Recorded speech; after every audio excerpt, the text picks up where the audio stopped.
Hello and welcome, all you patrons. Here we are with another pre-show. Gather round. It is amazing. And in you come in your summer whites and your seersucker and linen suits and your summer dresses, boater hats, straw Panamas. You all look like you've just come from some fancy resort in about 1925. It's brilliant.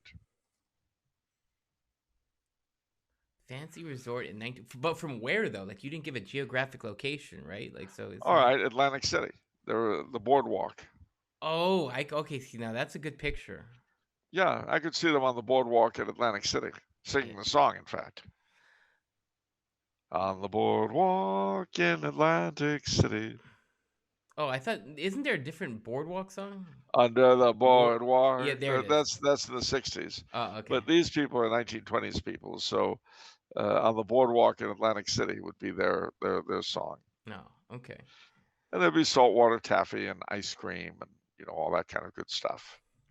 Life is going to a slower measure. Or maybe it's a summer in Dayton, Ohio in 1905.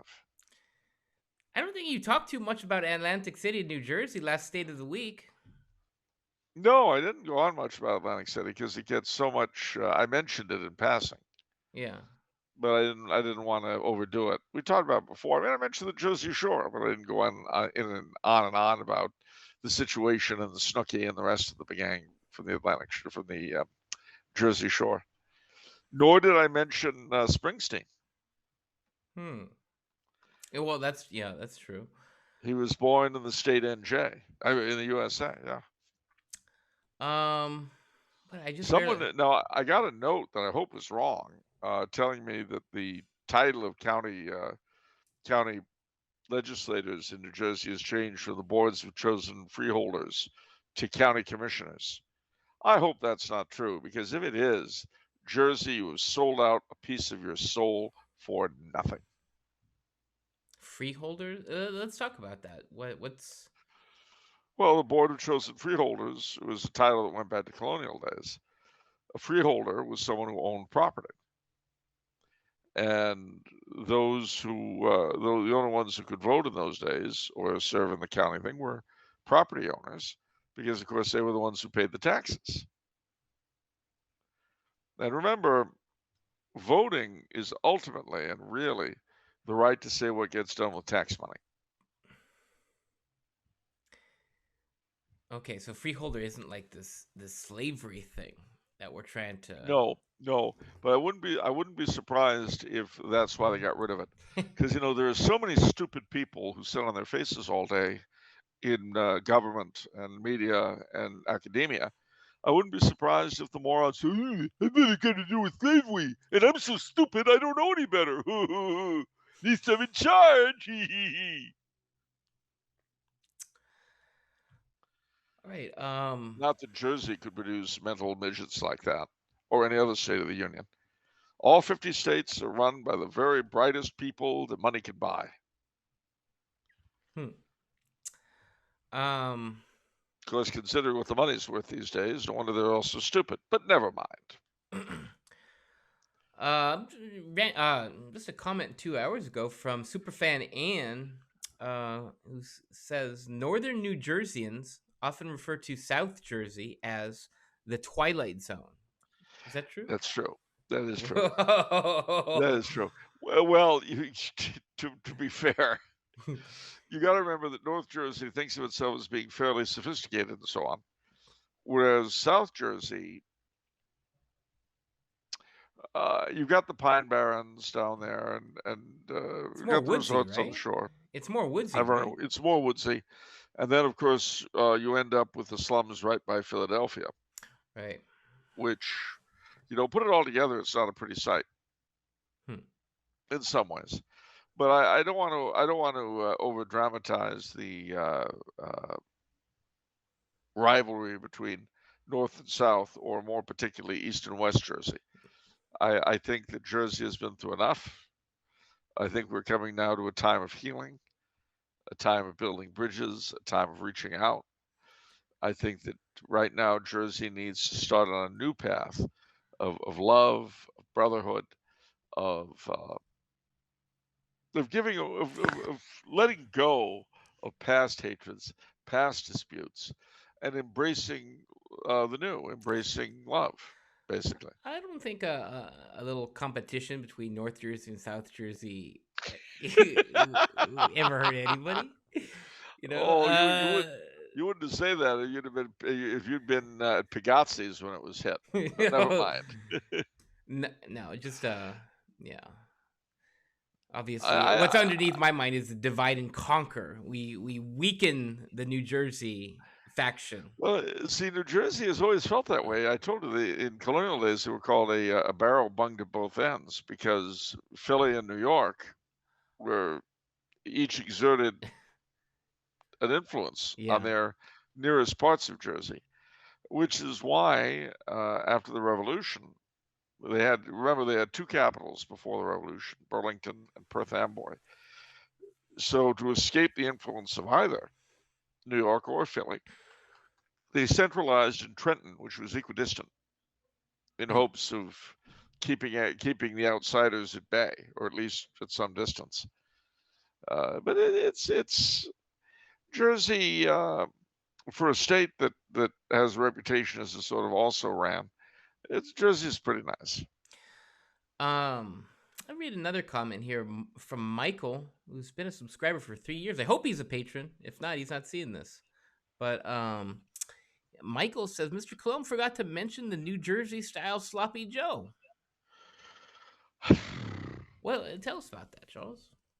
I don't know. I don't really know what to tell you except that if I remember correctly, the sloppy Joe sauce is a bit more tomatoey than it is the normal sloppy Joe. Yeah. Not as chili-esque, a little more Italian. But I could be wrong, and I'm welcome to correction on this. Okay.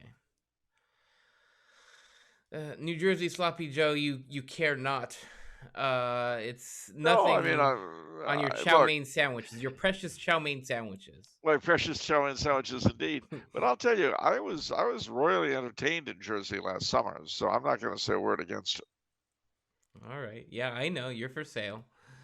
Yeah, no, I'm not for sale. I am for rent at very, very reasonable prices, There we but go. I am not for sale. All right. Um. Okay. Let's get to the questions. Okay. The first question is from Cal, who says, "Hello, Vincent and Charles. I have recently been thinking about the American rebels' rallying cry, 'No taxation without representation.' This made me wonder if King George III gave the British colonies representation in the House of Commons once this became an issue. Could American secession have been avoided, even if Parliament ultimately voted to tax the colonies anyway?" Well, you got to remember a few things. Firstly, the vast majority of taxes that the colonists paid were paid to the local colonial governments, which were run by assemblies, dominated by assemblies. I mean, for instance, the royal governor got his salary not from Britain, but from the assembly. And when the governors and the assemblies would get into fights, as they did occasionally, the way the assembly would usually win was simply by withholding his salary. Hmm. That was went on for years and years and years. Now you might ask who dominated the colonial assemblies. Well, we touched on this with the chosen freeholders in New Jersey. It was men of property and some wealth, and they were the only ones who could vote because they were the only ones who paid property taxes. Everybody else would have to pay the equivalent of sales taxes and things like that. And if they owned below a certain amount of property, they still couldn't vote. Hmm. So the majority of people who paid taxes in colonial days paid them to the assembly, and they could not vote for those assemblies. And yet those assemblies were dominated by men like Washington and Hancock and Schuyler and Charles Carroll and all those guys who would go on and on about how terrible it was that there was taxation without representation from Britain. One almost feels like saying, practice taxation with representation at home, and then let's talk. Uh, but the second thing is that, of course, it wasn't the king who would have had to have done that. It was Parliament, Hmm. and Parliament would have had to have voted which I mean presumably could have been done, but it's important to get the specifics straight. The government would have had to have introduced a bill um, and got it through, creating some sort of colonial representation in Parliament. I don't know what that would have looked like.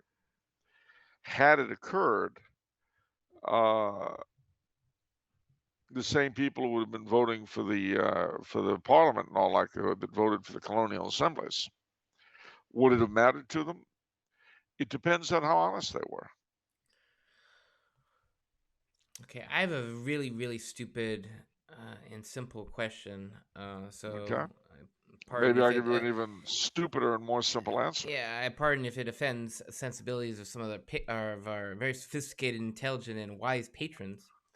Um, does Canada or Australia pay any tribute to the United Kingdom? No, they do not. But they're in a very, very different position, and I'll explain why.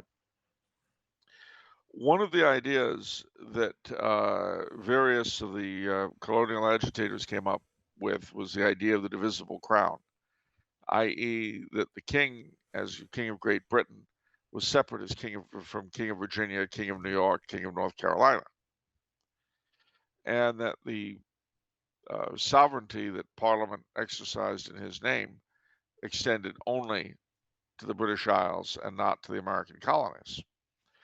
Some of these folks went so far as to say that, especially since the colonies have been founded by the Stuarts, except for Georgia, without any mention of Parliament at all, that the king should simply deal with them directly and with each of the colonial assemblies as though they were the British Parliament. Well, that divisibility of crowns was rejected by the vast majority of legal scholars in Britain at the time. As far as they were concerned, the King of Great Britain was king of the colonies by virtue of being king of Great Britain. And despite the defeat in the Revolution, that was the idea until 1931.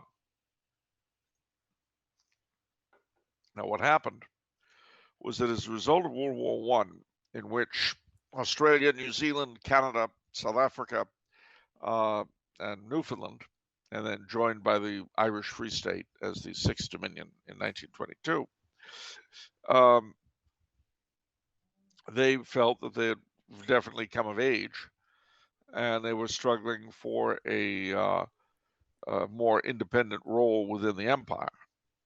And so in 1926, the idea of the Commonwealth was brought up at the Colonial Conference of that year. And basically, what this meant is that those countries I've mentioned, Canada, Australia, New Zealand, South Africa, Newfoundland, and the Irish Free State, would be um, equal partners in the empire with Britain.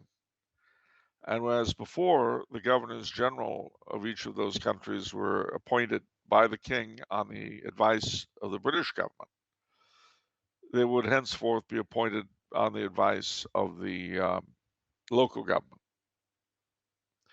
And instead of representing, and the governor general would represent only the sovereign, there would be a high commissioner who would function like an ambassador who would represent the British government in each of these countries. And vice versa, they'd also be represented. Well, that having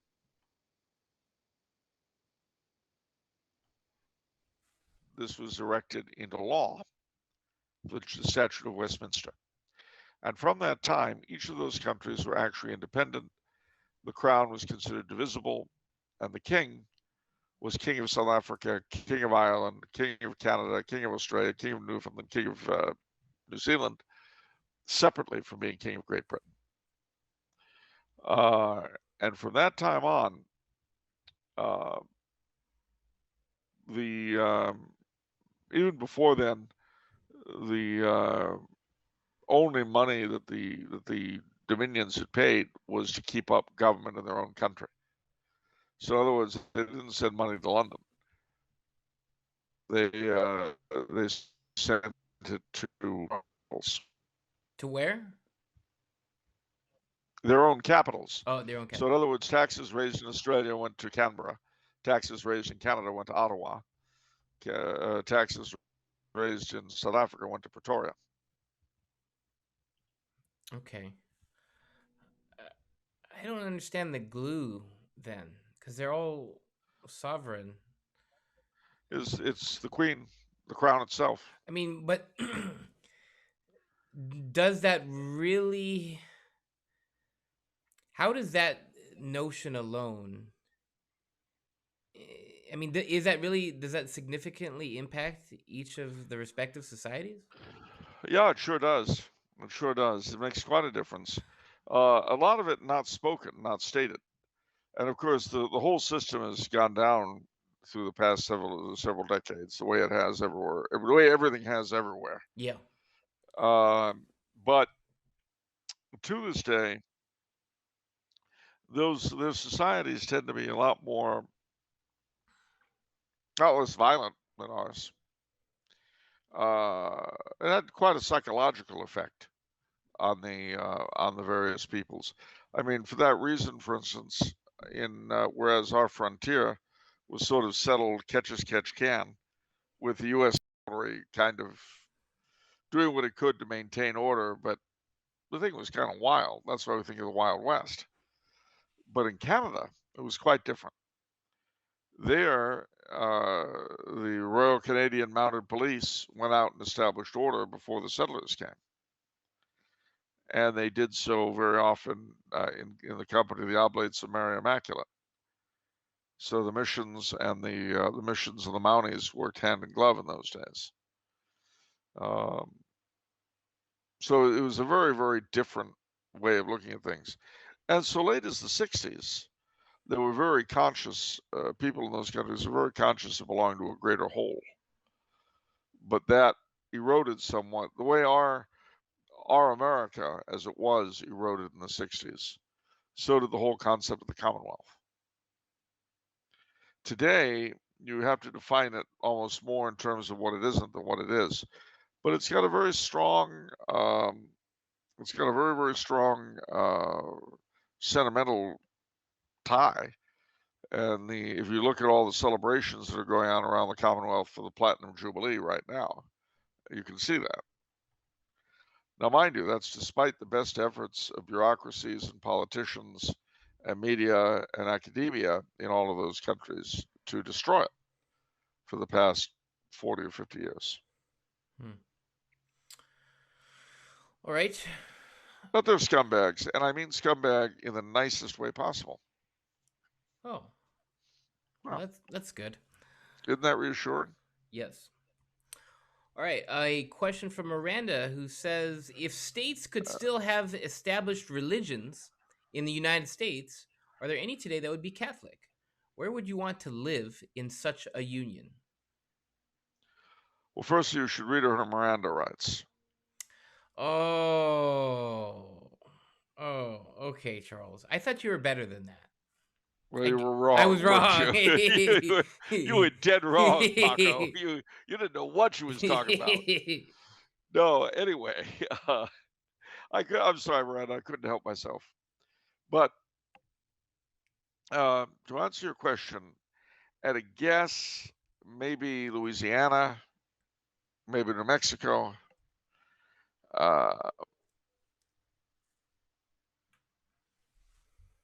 just possibly Rhode Island or New Hampshire, maybe.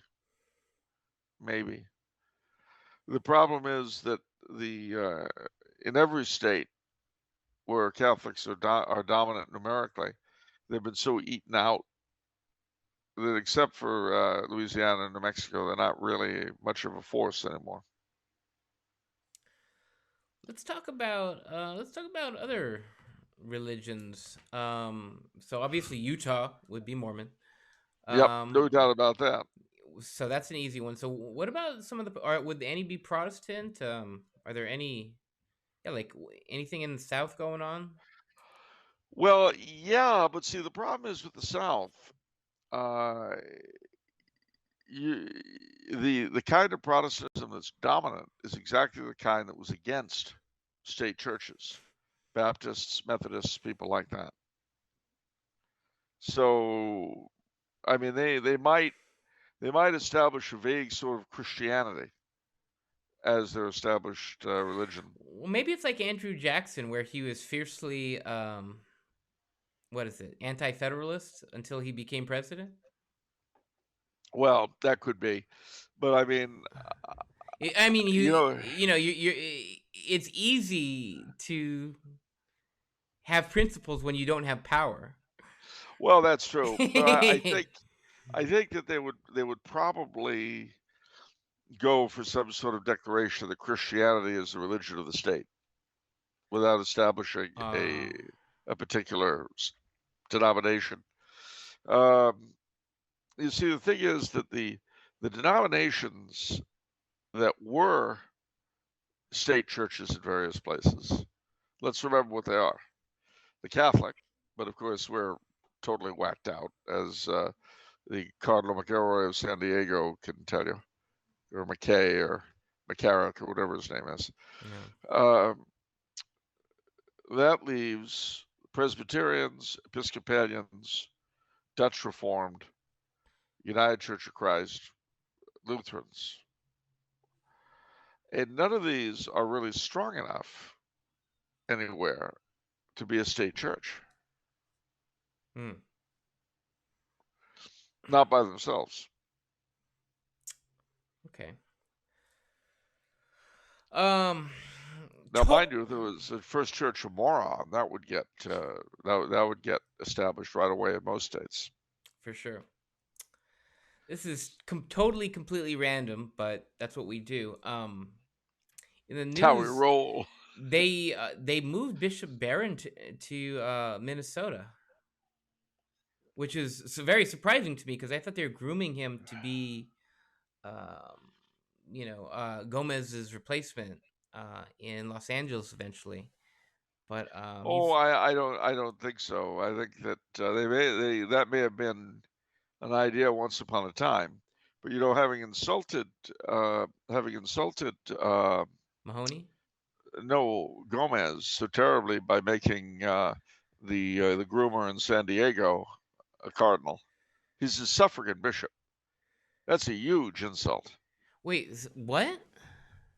The bishop in San Diego, McElroy, McKay, McHugh, McCarrick, McSchmuck, whatever it is, McGriddle. He McMuffin perhaps.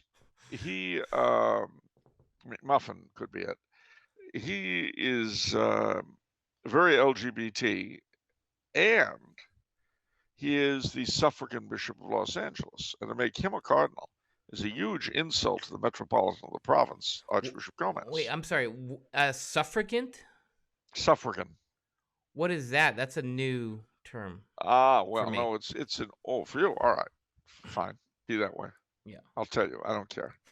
Well, you know that the United States of America, ecclesiastically, like most other countries, is divided into a number of ecclesiastical provinces.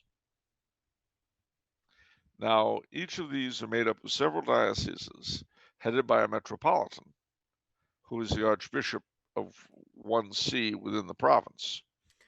So Oh. the bishops of the other sees are his suffragans. So to take as an example, just right out of my hat, just at random, the province of Los Angeles. In the province of Los Angeles, you have the Archdiocese of Los Angeles, the Archbishop of whom is the Metropolitan of the province. Then you have the dioceses of Monterey, Stockton, sorry, not Stockton, Fresno, Monterey, Fresno, San Bernardino, uh, San Diego, and Orange. And those are the suffragan dioceses of the Archdiocese of Los Angeles. Now, to make a suffragan bishop a cardinal and ignore his metropolitan is very insulting. That's ridiculous. No, it's our Holy Father. So if you want to complain, ladies and gentlemen, get a Grindr account and call the Vatican. What? Oh man, that's a bad You one. gotta you gotta speak to people on their own terms. Whew. So that was pretty it was a pretty nasty thing to do. The only suggestion I can make is no Peter's Pence. You know, let the money come out of San Diego since they've got a cardinal. Yeah, I know. Let them pay. Wow. Okay. Not that we're angry.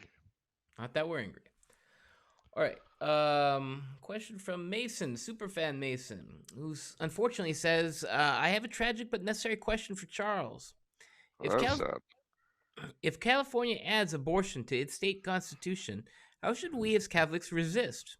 Is there anything that we can learn from monarchists and Catholics in atheistic systems, such as the Second Spanish Republic or the French Third Republic?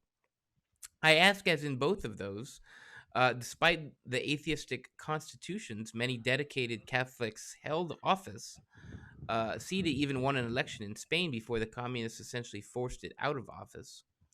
How do you think that we can best resist the abortion regime, and what can I do as a college student?" You can pray in front of Planned Parenthood if you're in Southern California. Yep. We've got And Vox Vitae down here. you can get other people of your age to do the same thing if you can. Believe it or not, young people doing anything is more impressive than old people doing it. Well, that's true. Obviously, that's It very is true. true. It's very true in the Knights of Columbus, I know, because it's like, It's true of anything. yeah. You get young people are always more impressive because the immediate thought when you see somebody looking like me doing anything is how well he's old. Then he'll be out of it anyway soon. But you have young people doing it, it's a twofold thing. One, it means it's not just an old person's interest. Two, it means you're going to be around for a while, and the poor little muffin heads are going to have to deal with you. In fact, you may outlast them. So I Hmm. would see, what kind of friends you've got who'd be willing to be willing to pray outside abortuaries. Look into any pro-life activity in your area. But I do think, especially if they start funding people to come from out of state for abortions, the Catholics of California are going to really have to think long and hard about a tax strike Hmm. on the income tax.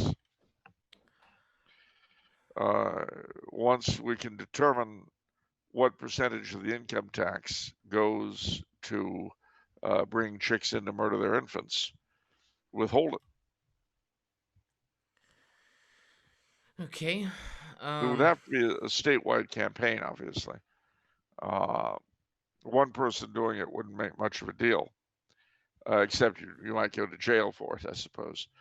But if you have a lot of people withholding, 5% or 3% or whatever of their tax because it's for the murder of infants, it might get the little morons to understand. I don't understand. How can you actually do that though? Like, wouldn't you just get fined indefinitely? I don't understand. No, of course you would get fined, but then you wouldn't pay it. And you wouldn't pay the fine, No. and that. As I say, you'd have to get a lot of people together. Kind of like, oh, I don't know, the American Revolution that everyone's mouths are always going on about. No taxation without representation. Let me tell you, I never ever once voted to murder infants. And I never once voted to have my money go to murdering infants or bring chicks in from out of state to murder their infants. I never voted for that, see? Never. And all these morons always going on about no taxation without representation. All right, fine. We'll start with this. Well, let me ask you this. So we revisited. Let's revisit the Roe v. Wade thing. So you had said that if Roe v. Wade gets overturned, then it goes to the states, and there are certain inactive laws on the books relating to abortion, right? Depending on the state. Depending on the state. What is California's situation when it comes to that? all aboard. Already? I Oh mean, yeah, even before Roe v. Wade, it had yeah, yeah. stuff on the books? Wow. Yep, yep, yep. Oh, listen, we got rid of our sodomy laws in the 70s, long before 2003, when the Supreme Schmucks got rid of it. You got to understand, the state has been run by very progressive people for a very long time, and people keep voting for them, and so the chicklets keep, you know, infesting Sacramento. Wow. When you're ruled by scumbags, bad things happen. Vote them out, ladies and gentlemen. If you live in California, um, it's almost always a good job to vote against your incumbent, whatever he is. All right. Question from question from Micah, who says, "What was the coronation rite for the House of Wittelsbach in Royal House of Bavaria? Which cathedral was the coronation of the Bavarian monarch held in, and what festivities and events were involved in that ceremony?" I'm wondering this because I am ethnically Bavarian, and I just watched the German movie Ludwig II. Overall, the movie is fine, but I would say it is a modernist character hit piece on the late monarch. It tries to depict Ludwig as indecisive, homosexual, and mentally insane. Do not recommend. Well, he'd be in charge of government if he was in America now, if that was what he was like. I mean, that's all you need to be a big wig in America these days, those three things. But I digress. Well, I hate to tell you that there was no coronation rite in Bavaria. Um, Bavaria only became a kingdom in 1806, and at that time, Duke Maximilian of Wittelsbach, who suddenly became King Maximilian I of Bavaria, had a set of very beautiful crown jewels made, and you can go see them at the residence in Munich. But while these would be displayed when the king made his official ascension speech before Parliament, at his funeral, I think at royal weddings and ceremonies like that, they were never worn, and they were never used. There was never a coronation ceremony. So, to answer your question, they just didn't have one. But the crown jewels of Bavaria are very beautiful. You can look them up online. They're quite nice. And Ludwig II, whatever else you say about him, was a marvelous builder. And I can assure you, while people would go on and on about how he drove the state to bankruptcy, building these things, I guarantee you the numbers of people who come every year to see them have more than repaid it. Hmm. All right. Let's see here. Okay, I don't have a name for this, but for this person, but he says, "Hello, Don Vincenzo and Sir Charles. I know that Charles is lecturer by virtue of him being a writer, thus he gets paid to give talks. Seems like he's always popping up places. It sounds like a dream job for me with someone that doesn't have roots in any place. As someone who hasn't left the US, what would Charles advise on travel? How do you get cheap fares, cheaper but decent hotels, and what sort of jobs does Charles know of that helps facilitate travel?" Well, that's a very good question. I wish I could give you a real answer.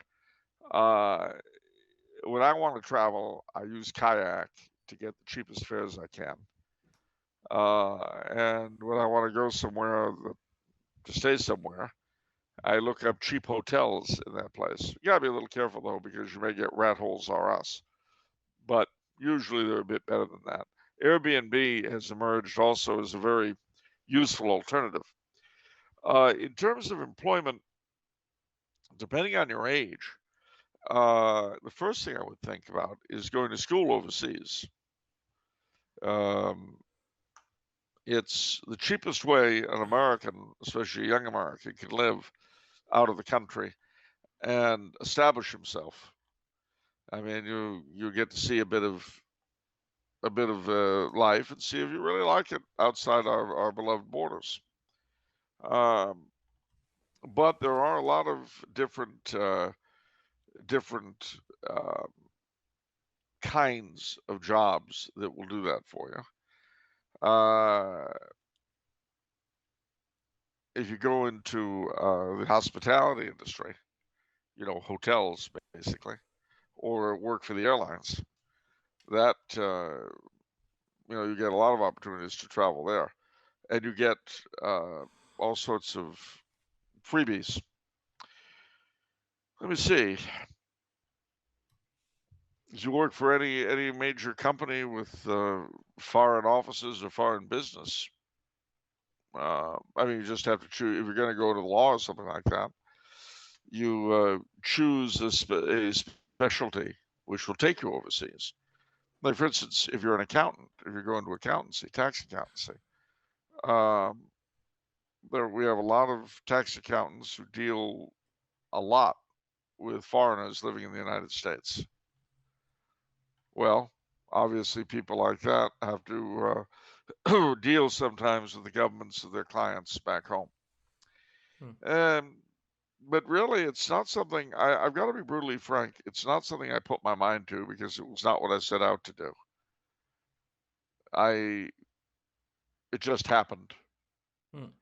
I really did not sit down and plan the way my professional life was going to go. And things happened and I pursued them, and lo and behold, all these years later, here I am sitting in Austria. You just let go and let God.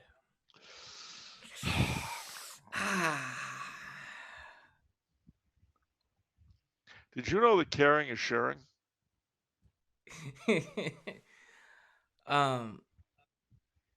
That's Did you just know that?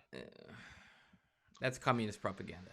Did you know that strangers are only What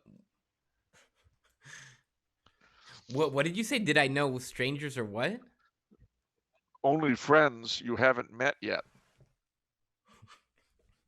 I like that one. Well, good.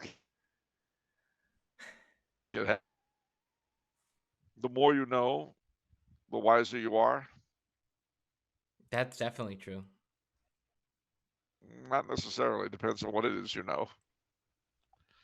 But if you know something, by definition, it's important. Otherwise, why No, would no. you be hassled? Why would you hassle yourself to know it? Some of us love trivia. I mean, I know people who know all the World Series when it was going back to the beginning of the game. Trivia can be important. We're watching Jeopardy right now, my wife and I, and the guy actually is on an 11-day winning streak. He's got almost $250,000 to his name now. How do you like that? You thought It's a trivia? fix. Yeah. Ever since Alex Trebek died, the whole thing's been a fix. Big Almond is holding out on you. They're keeping this important information. But it's like game show. It's like the $64,000 question, Carl Van Doren, all that.